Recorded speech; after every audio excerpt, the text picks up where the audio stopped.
the Chicago protest against the deprivation of our rights.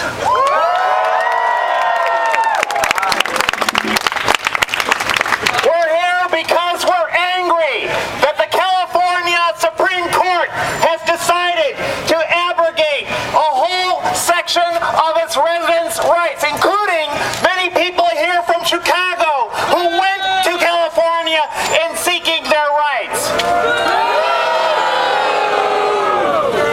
I'm happy to say that our California friends are not taking this awful attack on our rights lying down.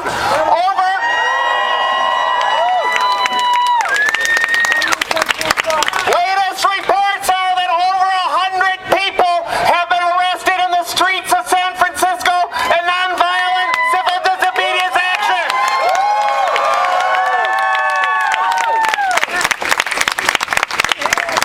Actions like this are happening in over 108 cities around the country. And as my friend Robin Tyler, who is from Winnipeg, would add, at least 3 cities in Canada. Robin Tyler and her wife, Diane Olson, were, along with myself, originators of this idea to have day of decision actions, but we could not have done it by ourselves. We're happy to have come up with the idea, but the fact of the matter is our community has decided to come out into the streets right around the country because we will not take this attack on our rights lying down.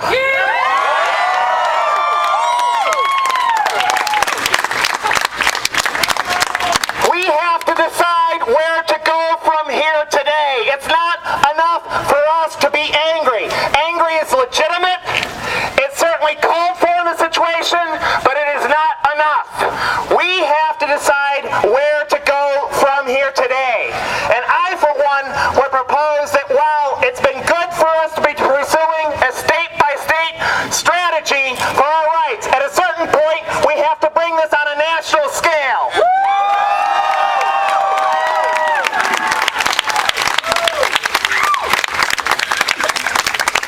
Every previous civil rights movement has generally started on a state-to-state basis, but now is the time for us to take this national. Certainly, the outpouring around the country and in Canada demonstrates that we can and should do that.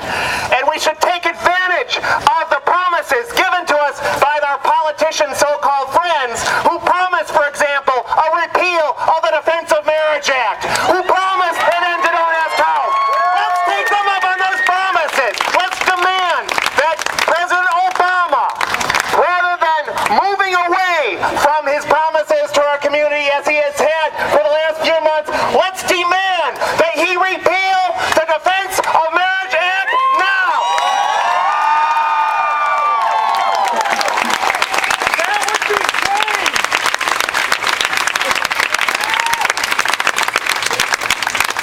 I'm old enough to remember that back in 1996, it was a Democratic president that gave us the Defense of Marriage Act. That it was a Democratic president who gave us Don't Ask, Don't Tell. Well, it's up to the Democrats who now control both houses of Congress and the presidency to repeal those attacks on our community.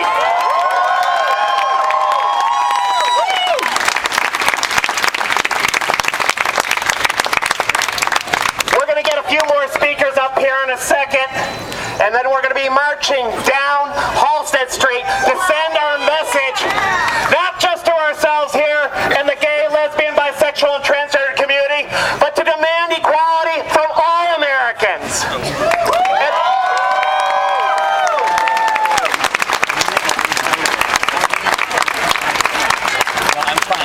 I recently returned from Russia after being arrested there with over 30 gay and lesbian, Russian, Belarusian, and one British gay and lesbian co-demonstrator.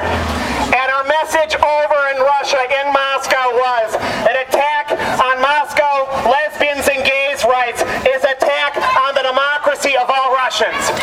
Well, the same holds true here. You take away the rights of gays and lesbians in California, it's an attack on the democracy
laughter has moments of somber music, moments of sadness, and then as quick as a lightning bug, there goes a jazzy and jubilant mood.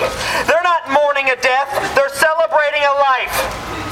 Today, we have a defeat on our hands.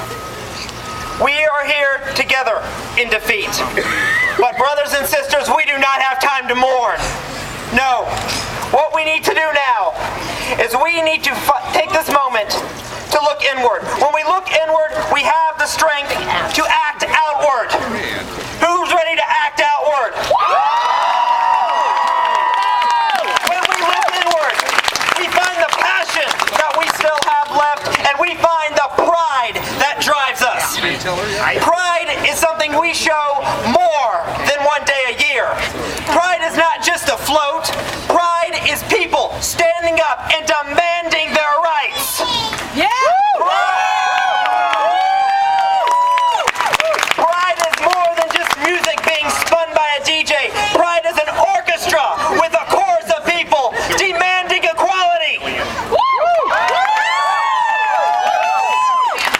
And you can show your pride by wearing next to nothing, but pride is about wearing your heart on your sleeve and saying, we're here, we're queer, and damn it, we have rights too!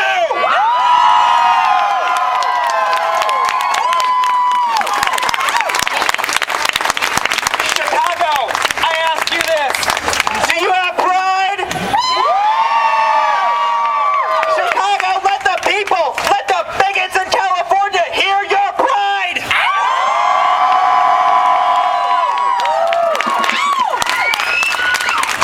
Winston Churchill said, when he won in North Africa, he said, now this is not the end, and it is not the beginning of the end, but it is perhaps the end of the beginning. That is what today is.